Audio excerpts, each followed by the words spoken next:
মৰমৰ ছাত্ৰ-ছাত্ৰীসকল, তোমালোকক পুনৰবাৰ বুক কণ্টেইনলৈ স্বাগতম জনাইছোঁ। আজি তোমালোকৰ বাবে লৈ আহিছোঁ চতুৰ্থ শ্ৰেণীৰ অসমীয়া স্পন্দন কিতাপখনৰ দ্বিতীয়টি পাঠ। এই পাঠটিৰ নাম হৈছে এটা ফুটা কলহ। এইটো এটা সাধু হয়। তোমালোকে বাৰু এই সাধুটো পঢ়ি চাইছানে? তোমালোকে নিজৰ পাঠ্যপুথিত থকা এই সাধুটো পঢ়িবা দেই। এতিয়া আমি এই পাঠটোত থকা সমূহ প্ৰশ্ন উত্তৰ আলোচনা কৰিম। এতিয়া চাওঁচোন আহা পাঠভিত্তিক ক্ৰিয়াকলাপৰ ১ নম্বৰ প্ৰশ্নটো। ১ নম্বৰতে দিছে, তলত দিয়া প্ৰশ্নবোৰৰ শুদ্ধ উত্তৰটো বাছি উলিয়াই সঠিক বৃত্তটো পূৰ কৰা। প্ৰথমটো দিছে, পানীভাৰীজনে কান্ধত কলহযোৰ ভাৰ বান্ধি লৈ বাটটোৰ কোনফালেদি অহা যোৱা কৰিছিল? ক. বাটটোৰ মাজেৰে, খ. বাটটোৰ সোঁফালে, গ. বাটটোৰ বাওঁফালে, ঘ. বাটটোৰে একাবেকাকৈ। ইয়াৰ শুদ্ধ উত্তৰ হ'ব গ. বাটটোৰ বাওঁফালে। কিয়নো পানীভাৰীজনে পাছত যেতিয়া ৰাস্তাটো দেখুৱাবলৈ লৈ আহিছিল তেতিয়া বাটটোৰ এটা ছাইডেহে ফুলবোৰ ফুলি উঠিছিল। সেইবাবে ইয়াৰ শুদ্ধ উত্তৰ হ'ব বাটটোৰ বাওঁফালে। তাৰ পিছৰটো দিছে, বন্ধু এতিয়াহে মনটো ভাল লাগিছে। নুফুটা কলহটোৰ মনটো কেতিয়া ভাল লাগিছিল? যেতিয়া লগৰ কলহটোৰ গাত ফুটা হৈছিল, ফুটা কলহটো অলাগতিয়াল নহয় বুলি জানিব পাৰিছিল, পানীভাৰীজনে নৈৰ কাষৰ বাটটো দেখুৱাবলৈ লৈ গৈছিল, নে বজাৰ পাইগৈ মানে ভৰ্তি কলহটো আধা খালী হৈ পৰিছিল? ইয়াৰ শুদ্ধ উত্তৰত হ'ব খ. ফুটা কলহটো অলাগতিয়াল নহয় বুলি জানিব পাৰিছিল। ফুটা কলহটো অলাগতিয়াল নহয় বুলি জানিব পাৰিহে নুফুটা কলহটোৰ মনটো ভাল লাগিছিল। এইদৰে তোমালোকে শুদ্ধ উত্তৰকেইটা বাছি কাষৰ গোলটো পূৰ কৰি দিবা। এতিয়া আছে ২ নম্বৰ প্ৰশ্ন উত্তৰ। ২ নম্বৰ দিছে, তলত দিয়া প্ৰশ্নবোৰৰ উত্তৰ কোৱা আৰু লিখা। ক নম্বৰ প্ৰশ্নটো দিছে, পানীভাৰীজনৰ ঘৰ ক'ত আছিল? ইয়াৰ উত্তৰ হ'ব পাহাৰপুৰ নামে এখন গাঁৱত। প্ৰশ্নটো আছে, পানীভাৰীজনৰ ঘৰৰ পৰা নৈৰ ঘাটৰ দূৰত্ব কিমান আছিল? ইয়াৰ উত্তৰ হ'ব পানীভাৰীজনৰ ঘৰৰ পৰা নৈৰ ঘাটৰ দূৰত্ব এমাইলমান আছিল। গ প্ৰশ্নটো দিছে, ফুটা কলহটোৱে কিয় কান্দিছিল? ইয়াৰ উত্তৰ হ'ব পানীভাৰীজনৰ কষ্ট অথলে যোৱা দেখি। ঘ প্ৰশ্নটো দিছে, নুফুটা কলহটোৰ কিয় ভয় লাগিছিল? ইয়াৰ উত্তৰ হ'ব পানীভাৰীজনে ফুটা কলহটো অলাগতিয়াল বুলি পেলাই দিব বুলি নুফুটা কলহটোৰ ভয় লাগিছিল। ঙ প্ৰশ্নটো দিছে, পানীভাৰীজনে কলহযোৰক বাটটোৰ কাষলৈ কিয় লৈ গৈছিল? ইয়াৰ উত্তৰ হ'ব ফুটা কলহটোৰ গুৰুত্ব বুজাবলৈ লৈ গৈছিল। শেষৰ প্ৰশ্নটো দিছে, বাটটোৰ একাষেহে কিয় ফুল ফুলিছিল? ইয়াৰ উত্তৰ হ'ব পানীভাৰীজনে পানী আনোতে বাটটোৰ একাষে সদায় ফুটা কলহটো আনিছিল। সেইবাবে একাষেহে ফুল ফুলিছিল। এতিয়া চোৱা ৪ নম্বৰ প্ৰশ্নটো। ৪ নম্বৰ দিছে, তলত দিয়া পানীৰ টোপালৰ মাজত থকা শব্দবোৰৰ অৰ্থ কাষৰ কলহটোৰ পৰা বিচাৰি উলিয়াই খালী ঠাইত লিখা।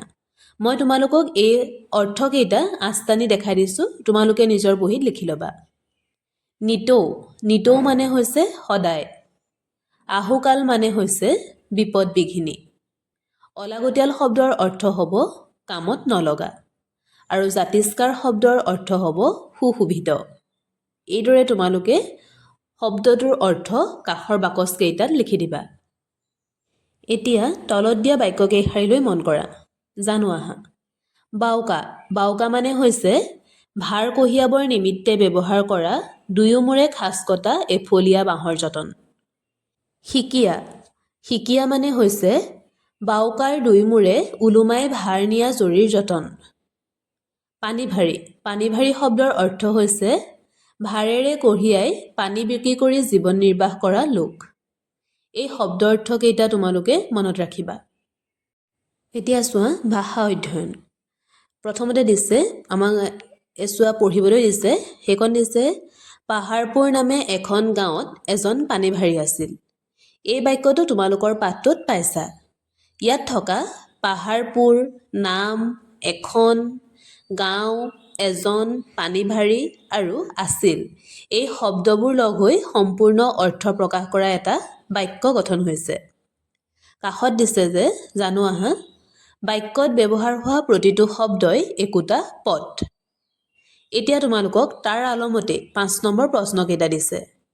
5 নম্বৰ ক প্ৰশ্নটো দিছে, তলত দিয়া বাক্যটোৰ পদসমূহ তলৰ বাকচকেইটাত বেলেগ বেলেগকৈ লিখা।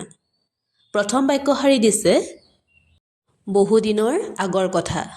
ইয়াৰ পদসমূহ হ'ব বহুদিনৰ আগৰ কথা। এই 3টা পদ লগ লাগি বাক্যশাৰী সম্পূৰ্ণ হৈছে। দ্বিতীয় বাক্যশাৰী দিছে, কলহটোৰ গাত সৰু ফুটা এটা হ'ল। ইয়াত থকা পদকেইটা হৈছে কলহটোৰ গাত সৰু ফুটা এটা হ'ল। এই 6টা পদ লগ লাগি বাক্যশাৰী সম্পূৰ্ণ হৈছে। এতিয়া চোৱা খ নম্বৰ প্ৰশ্নটো। খ নম্বৰত দিছে, তলত দিয়া বাক্য দুটাৰ পদসমূহ ওলট পালটকৈ দিয়া হৈছে। পদসমূহ সঠিক স্থানত বহুৱাই শুদ্ধ বাক্যটো খালী বাকচত লিখা। প্ৰথম বাক্যটো দিছে, ভাল এজন ল'ৰা ৰাম। এইটো শুদ্ধকৈ লিখিলে হ'ব, ৰাম এজন ভাল ল'ৰা। দ্বিতীয় বাক্যটো দিছে, শ্ৰেণীত 4ৰ্থ তেওঁ পঢ়ে। এইটো শুদ্ধকৈ লিখিলে হ'ব, তেওঁ 4ৰ্থ শ্ৰেণীত পঢ়ে। এতিয়া লিখিছে যে মনত পেলাওঁ আহা।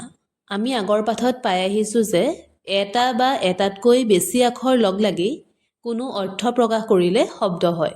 যেনে বন্ধু, এতিয়া, মন, ভাল, লাগিছে। ওপৰৰ শব্দকেইটা ব্যৱহাৰ কৰি বাক্য সাজিলে হ'ব, বন্ধু, এতিয়াহে মনটো ভাল লাগিছে।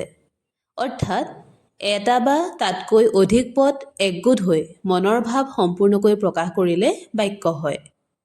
বাক্যটোত থকা বন্ধু, এতিয়াহে, মনটো, ভাল আৰু লাগিছে একোটা পদ। এতিয়া জ্ঞান সম্প্ৰসাৰণত লিখিছে যে, তোমালোকে নিশ্চয় জানা যে মাটিৰে বিভিন্ন পাত্ৰ গঢ়া হয়। মাটিৰ পাত্ৰ গঢ়া মানুহক কুমাৰ বোলে। এই পাত্ৰবোৰ কেনেদৰে গঢ়ে তোমালোকে জানানে? মাটিৰ পাত্ৰ গঢ়িবলৈ আলতীয়া মাটিৰ প্ৰয়োজন হয়। তেওঁলোকে এই মাটি সংগ্ৰহ কৰি পানী মিহলাই খচি কোমলাই লয়। তাৰ পাছত সেই মাটিৰ লদা চকা আকাৰৰ সঁজুলি এটাৰ মাজত থয়। সেই সঁজুলিবিধক চাক বোলে। চাকটো জোৰেৰে ঘূৰাই কুমাৰজনে মাটিৰ কোমল লদাটো হাতেৰে হেঁচুকি পাত্ৰৰ আকাৰ দিয়ে। তাৰ পাছত তেওঁ চাকটোৰ পৰা পাত্ৰবিধ আঁতৰাই ৰ'দত শুকুৱায়। শেষত শুকুৱাই লোৱা পাত্ৰবোৰ জুইত পুৰি ব্যৱহাৰৰ উপযোগী কৰে। পুৰণি কালত চাক নোহোৱাকৈ হাতেৰেও মাটিৰ পাত্ৰ তৈয়াৰ কৰা হৈছিল। এই কথাখিনি তোমালোকে ভালদৰে পঢ়িবা। এতিয়া চোৱা 6 নম্বৰ প্ৰশ্নটো। 6 নম্বৰ দিছে, দলত আলোচনা কৰি কোৱা। ক প্ৰশ্নটো দিছে, পানী অনাৰ বাহিৰে কলহ আন কি কি কামত ব্যৱহাৰ কৰা হয়?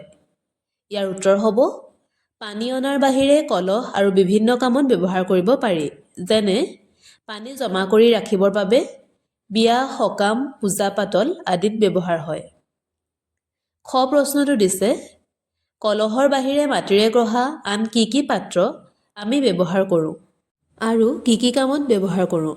ইয়াৰ উত্তৰ হ'ব, টেকেলি, চৰিয়া আদি বস্তু থ'বৰ বাবে, ধূপদানি ধূপ জ্বলাবৰ বাবে, মাটি চাকি পূজা পাৰ্বণ আদিত ব্যৱহাৰ কৰা হয়। এইখিনিয়ে আছিলে আজিৰ পাঠটোৰ প্ৰয়োজনীয় প্ৰশ্ন উত্তৰ। আজিলৈ ইয়াতে সামৰিছোঁ দেই। পিছত পুনৰ লগ পাম। ধন্যবাদ।